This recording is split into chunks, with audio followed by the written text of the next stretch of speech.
जय हिंद दोस्तों। आज की इस वीडियो में हम लोग जानेंगे कि जो हीटर हमारा होता है उसका जो सप्लाई वायर होता है वो गर्म नहीं होता है। क्यों? जैसे कि यह हमारा हीटर है, जब हम इसको सप्लाई देते हैं, इसको हम इलेक्ट्रिसिटी से जोड़ते हैं, तो केवल और केवल यही जो हीटर होता है यह गर्म होता है।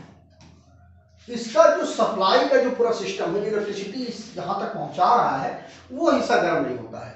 मतलब सप्लाई देखिए, फेस और न्यूट्रल दोनों चीजें यहां से चली एमसीबी से हो करके यहां तक जब तक पहुंचती हैं, ठीक, तो ये हिस्सा गर्म नहीं होता है। और बाकी यह जो हीटर हमारा होता है यह गर्म हो जाता है। इसका क्या कारण है? देखिए क्या होता है कि जो इलेक्ट्रिसिटी होती है उसमें रेजिस्टेंस जो होता है वो सबसे ज्यादा मैटर करता है। प्रतिरोध जो होता है वह जहां पर उसे प्रतिरोध मिलेगा वही हिस्सा जो है वो गर्म होगा। अब यहां से लेकर के इस पूरे हिस्से में प्रतिरोध बिल्कुल समझ लीजिए ना के बराबर है, क्योंकि यहां पर जो रेजिस्टेंस है वह बहुत ही कम होता है। इसलिए क्या होता है कि यहां से लेकर के यहां तक तो यह पूरा का पूरा चालक है।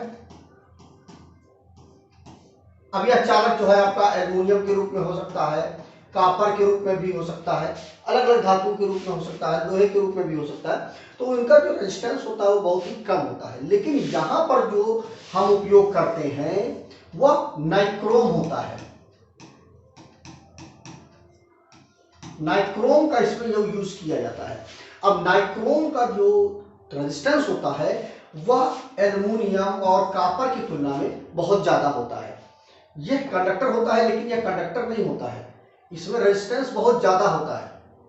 तो अब इसमें क्या होता है कि जब रेजिस्टेंस इसमें बहुत ज्यादा होता है तो जहां पर करंट को फ्लो होने के लिए, बहने के लिए सबसे ज्यादा अवरोध उत्पन्न हो रहा है, वहीं का हिस्सा गर्म होने लगता है। और इसकी जो प्रॉपर्टी होती है वह भी गर्म होने की होती है। तो इसीलिए यह जो हिस्सा होता है यहाँ पर जो हीट होती है वह डेवलप हो जाती है, और इस हिस्से में यहां से लेकर के ये पूरे हिस्से में हीट नहीं होती है, क्योंकि यहाँ का रेजिस्टेंस जो होता है वो बहुत ही कम होता है या ना के बराबर होता है।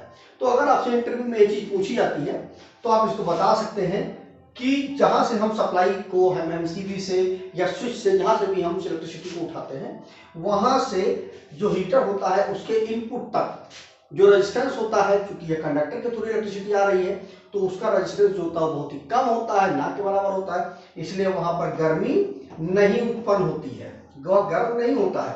और जो हीटर का हिस्सा होता है उसमें नाइक्रोम धातु का यूज किया जाता है, जिसका जो रेजिस्टेंस होता है वो बहुत ही ज्यादा होता है। इसीलिए यह हिस्सा गर्म होने लगता है और लाल होकर के हमको दिखाता है।